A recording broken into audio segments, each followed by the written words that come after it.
তো তোদের যেটা বুঝিয়েছিলাম এবার একেবারে ডাইরেক্ট অ্যাপ্লিকেশনে চলে আসি। তাহলে প্রথমে বলেছিলাম যে একটা ফাংশনকে কন্টিনিউয়াস হতে গেলে আগে লিমিটকে এক্সিস্ট করতে হবে। লিমিটকে এক্সিস্ট করবার অর্থ কি, লেফট হ্যান্ড লিমিট আর রাইট হ্যান্ড লিমিটের ভ্যালু সমান হতে যাবে। এখানে প্রথম যে অঙ্কটা করাচ্ছি দেখ, এখানে লেখা রয়েছে determine limit lim F X X approaches to 3, যেখানে মানে ফাংশনের ভ্যালুটা হচ্ছে 2x - 1 কোন কন্ডিশনে, যখন x এর ভ্যালু 3 এর চাইতে ছোট অথবা সমান। এই জায়গাটাই ছেলে মেয়েদের অসুবিধে হয়, x এর ভ্যালু যখন 3 এর চাইতে ছোট অথবা সমান তখন ফাংশনের ভ্যালু হচ্ছে এটা, x এর ভ্যালু যখন 3 এর চাইতে বড় তখন ফাংশনের ভ্যালু হচ্ছে 2x + 1। আমি এইটা বলতে চাইছি, ঠিক আছে? তাহলে আমাদের প্রথম লেফট হ্যান্ড লিমিটের শর্ত কি ছিল, lim x approaches to 3 - fx equals to lim x approaches to 3 - তাহলে x এর ভ্যালু যখন 3 এর চাইতে ছোট, তাহলে x এর ভ্যালু যখন 3 এর চাইতে ছোট কোনটা, এই x <3 তখন তার ভ্যালু কত, 2x - 1, তখন তার ভ্যালু হচ্ছে 2x - 1। তাহলে fx এর জায়গায় 2x - 1 পুট করলাম, তাহলে 2 × 3 - 1 6 - 1 মানে হচ্ছে কত, 5,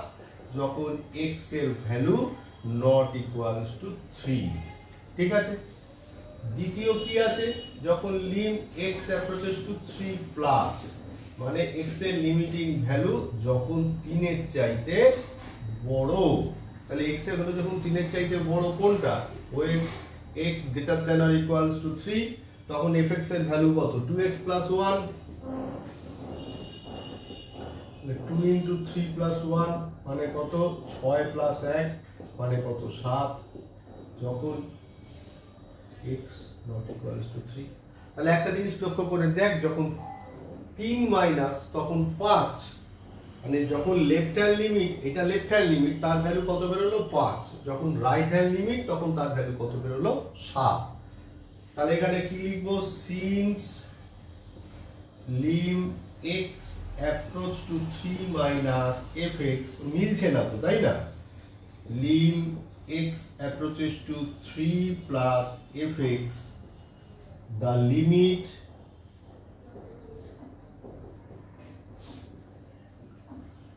does not exist, limit exist করলো না, ঠিক আছে? আশা করি আমি বোঝাতে পেরেছি। এটা একটু দেখতে দে কতক্ষণ ভিডিওটা হলো, আরো কিছুক্ষণ আমরা চলতে পারি, আরো একটা অঙ্ক এখান থেকে আমরা নিতে পারি।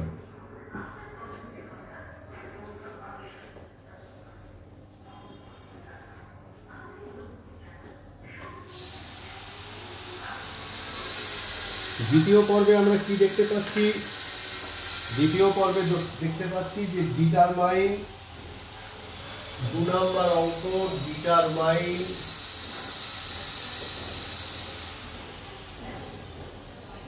lim x approaches to 1 fx where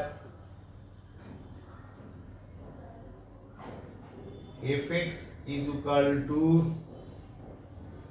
x plus 2 when x greater than equals to 1, 2x plus 1 when x less than 1। তো এবার fx is equal to x plus 2, দেখ বোঝার চেষ্টা কর। ওই যে আমাকে বারবার যখন অঙ্ক করাচ্ছিলাম বলছিলাম না যে x equals to a point, এখানে a পয়েন্টটা হচ্ছে 1, আগের অঙ্কে a পয়েন্টটা ছিল 3, তাহলে x plus 2, fx এর ভ্যালু x plus 2 যখন x, কন্ডিশন হচ্ছে x যখন 1 এর চাইতে বড় অথবা সমান, আর যখন x এর চাইতে ছোট, মানে x এর ভ্যালু যখন 1 এর চাইতে ছোট, তখন আমার ফাংশনের ভ্যালু হচ্ছে 2x plus 1। তাহলে কি লিখবো, lim x approach to 1 minus fx,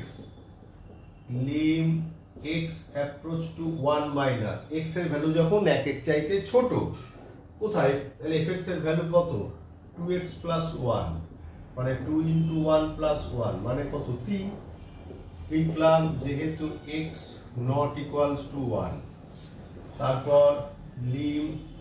x approaches to 1 plus fx lim x approach to 1 plus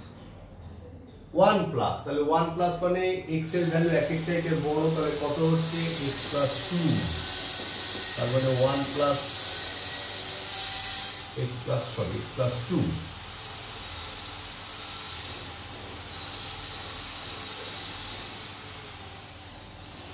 x plus 2 তাহলে x এর জায়গায় কত বসালাম x এর জায়গায় বসালাম 1 আর 1 plus 2 মানে কত হলো 3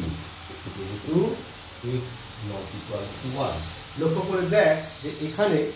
x এর লিমিটিং ভ্যালু লেফট হ্যান্ড লিমিটের ভ্যালু হচ্ছে 3 আর রাইট হ্যান্ড লিমিটের ভ্যালু হচ্ছেও 3 তার মানে লেফট হ্যান্ড লিমিট আর রাইট হ্যান্ড লিমিটের ভ্যালু হচ্ছে ইকুয়াল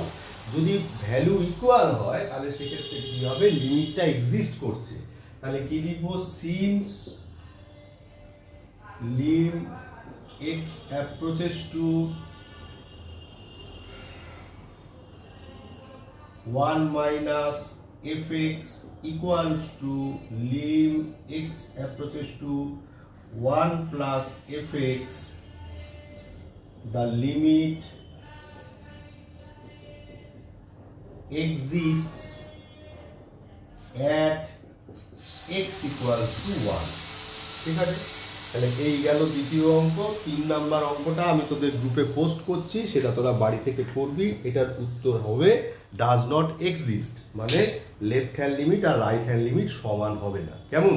এর পরবর্তী ভিডিওতে আমি কন্টিনিউয়াস ডিসকন্টিনিউয়াস নিয়ে ফিরে আসবো